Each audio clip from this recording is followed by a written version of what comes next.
Alright, so also at Dolni Vestonice, there were textiles found, or evidence of textiles. Right?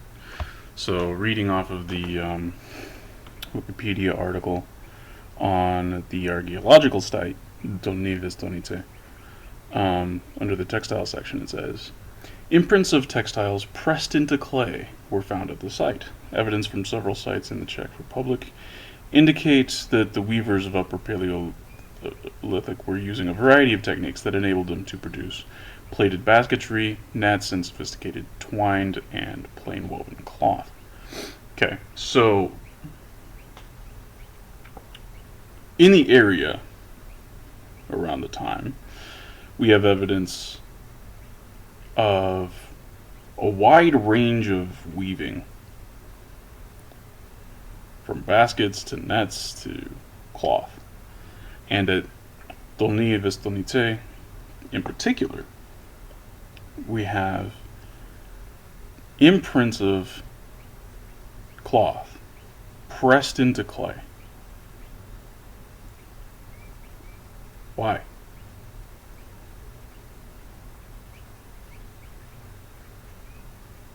Why? Why would you do this? Why would you take clay and press cloth into it?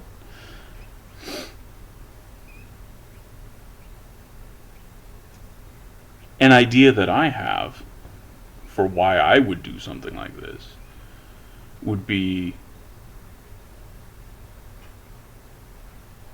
to quickly produce a useful dried clay object, right? So you're using the woven object as like a mold. So if it's like a basket or something like that, when you put clay into it and it dries, it'll shrink, it'll pull away from the basket, and you then have basically a copy of the basket. So you go to all of that effort to make the basket once, and you can get a whole bunch of dried clay bowls as many times as you want. This is a really nice way to save effort. Right? You don't need to have the skill or the time to weave, except occasionally. But you can produce a lot of useful items. You might also have a woven object that you want to just reinforce. Just line it with clay and just leave the clay in there. And now it's just stronger. That could also be very utilitarian. But I do find it interesting that the earliest pottery that pretty much we find, certainly like the very early traditions where it exploded, there's decorations on the outside which look a lot like textiles, right? So like the outside has lines in it that looks like fabric. But then as we progress through to later and later versions of pottery, it starts to just become smooth, like this, like what I did here. There's no decorations. So what if it's not really decorations? What if it's an imitation of something that resulted from the actual manufacture process?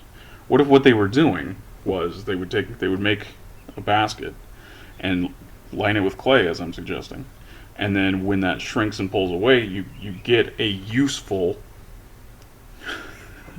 a useful hard, somewhat liquid resistant, somewhat.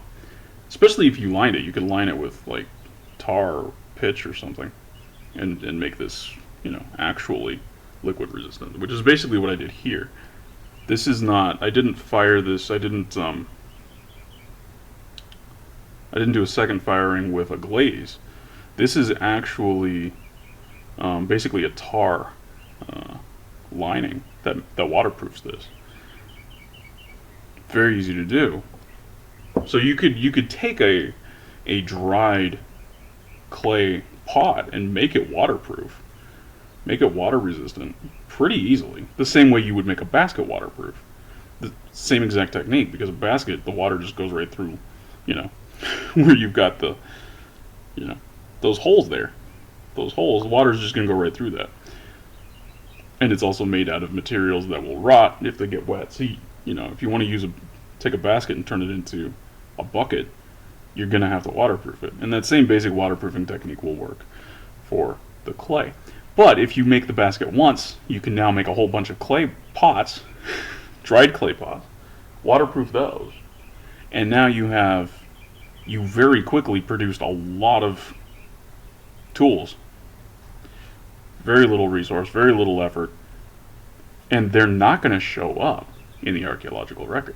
But these dried clay pots are going to have imprints of the textile on them that you were using as your mold. And so that's going to be a style that people are going to be familiar with. And we're doing this for generations and generations and generations. This is just going to be what pots look like in the public consciousness. So when you go to deliberately make pottery to fire, you're probably going to make it in a manner similar to a basket, using coils, which is very similar to making a basket, and then you're probably going to mark it so that it looks like a basket. This might be the origin of these things. It might not really be decoration as such. It might just be a consequence of how things were produced, what the earlier tradition was, and how you make stuff. A consequence of what stuff looked like. And it's notable, as like things expand, from China over to Jomon, as time goes on, and as it expands into Europe, into corded ware and pit comb ware and all of that. And then, later on, like, it becomes more and more abstract. It looks more and more like decoration. But as you go back in time, it just looks more and more like basketry, like weaving. And I feel like it's not a coincidence that the earliest pottery was coiled.